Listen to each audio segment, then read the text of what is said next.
الحمد لله الذي جعل الخلق الحسن صفة لسيد المرسلين وأفضل أعمال الصالحين. الحمد لله القائل في كتابه: وإنك لعلى خلق عظيم. والصلاة والسلام على نبينا وحبيبنا ورسولنا القائل: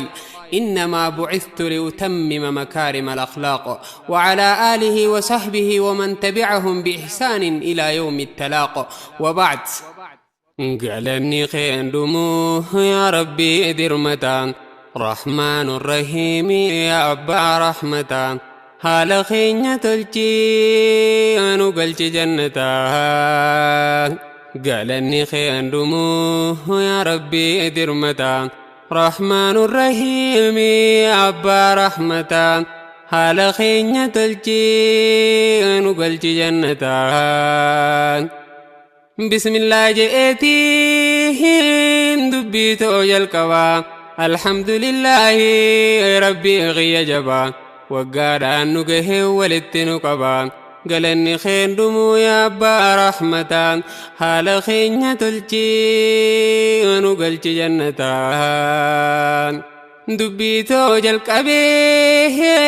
ربي خوفار فدين، رسول خورتي أز رحمة أبو فدين، علي في صحابة تابعتان فدين، قيا راقه يغننون فدين، ولتي چوچوري واقو قدوم فدين، وانا لا في سرى ولفنان ندين، خنو الراس دفين كيبل تولاتا، حال خين تلچي أنو قلچ جنتا.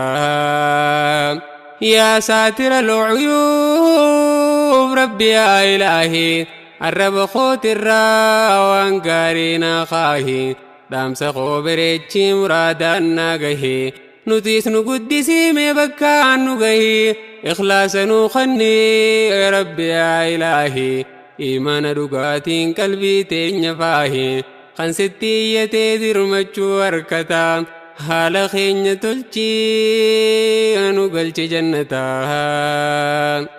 ترتيبنا قدي خرارنا خاهي، دبيتو خيستي أزبر خانا خاهي، خنوسين يد ربي يا إلهي، أن ستي يد يا موتي موتتا، حال خين تلچي أنو قلچ جنتا. ميلا خرا خاهي اسم برقه، ربين كونام فينا أندفونك ينفو، وانا لا في سرى قران سنقيوف، أنو من دبدا مالنا أنجدت لاتا، حال خين تلچي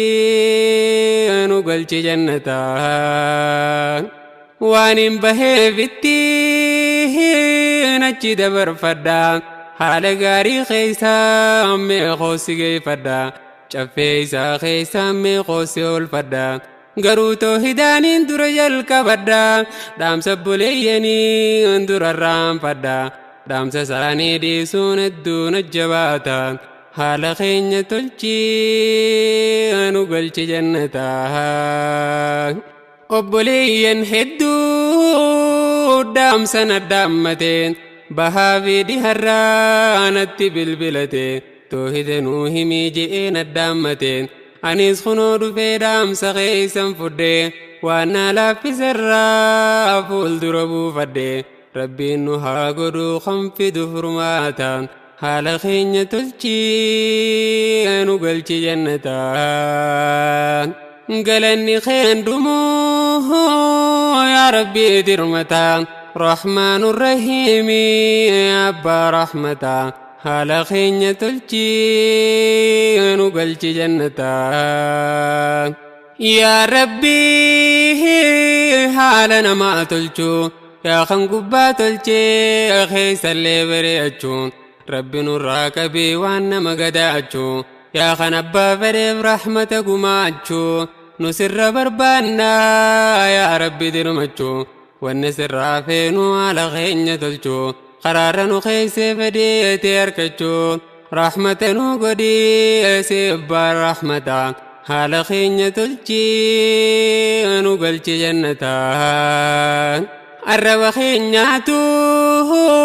قرار ممكا، هركامي لخينيا وان انتانتوكا، namni dubbiin galteef kara keetiin maqaa si malee waan jiru mootiin abbaa anakaa kunoo sitti dhufnee rabbii keenya baqaa keeysaa gubbaa tolcheesumaan nama dhiqaa qalbii irraa nu ofii wasaqa fokkotaa haala keenya tolchii anu galchi jannataa hedduu gaarii sehee keeysa seene balaa karaa dirree sehee akka re'ee keeysa galaa yoo si taate malee malanuu malaa irkoon keenya sumaa yaa rabbi yaa mawlaa akhlaaqa nu tolchii anu bareechi haalaa rakkoo nuti qabnuuf nu godhi furmaataan haala keenya tolchii anu galchi jannataa galanni keen dhumuu yaa rabbi dirmataa rahmaanu rahiimi yaa abbaa rahmataa haala keenya tolchii anu galchi jannataa rasuulli keenya ergamaa rahmataa warra makkaa laalee garaansaa gubataa shirkii warra makkaa laane ammaataa mukayyifii tolchee haajaasaa kadhataa kan kiyya fudhatee akkaan mana kaayyataa jala kufee ciisee haajaatti mataa yaa rabbii hoojee sujuudee dhungataa rasuulli keenya ergamaa rahmataa kana hunda harkaa garaan daddabataa haala keenya tolchii nu galchi jannataa namni shirkii qabu azaaba jazaansaa akkamittiin baasaa ummata koo keeysaa hedduu iraaramee sammuusaa rakkisaa mee akkam godheetiin tooyda barsiisaa yaa rabbii hoojee isatti mataa haala keenya tolchii nu galchi jannataa akka ta'u dhabee gaara irratti bahaa quba gurra kaayee waliin gahaa yaa ummata koo walitti naa bahaa warri makkaa hundiinaa suun lafaa akaa horii isaan fiiganii oomiin bira gahaa xiqqaa guddaan isaanii biratti wal gahaa nuu himi ja'anii maalumaan maal tahaa dafiitii nuu himi garaan nu hollataa haala keenya tolchii nu galchi jannataa galanni keen dhumuu yaa rabbii dirmataa rahmaanu rahiimi yaa abbaa rahmataa haala keenya tolchii nu galchi jannataa gurguddaan qureeshii yoommanatti hafee abuu lahaffaatu dafee dura dhufee gariin osoo fiiguu karatti qokkufee waan ta'een galleefi yoom isaanii fifee balaa gurguddaatu warra nutti dhufee lubbuun hin bahamoo jechaatti harkaanfataa haala keenya tolchii nu galchi jannataa maal taate nuu himii maalumaas yoosaa dafiitii nuu himii garaan nu burrisaa baaragaani dhufnee nu irriiba keeysaa dafiitii nuu himii sammuu nu rakkataa haala keenya tolchii nu galchi jannataa jalqaban ergamaa waan dubbachuu fedhu yaa ummata koo kaniinan jaalladhu na dhugoomsitu laata waaniinan dubbadhu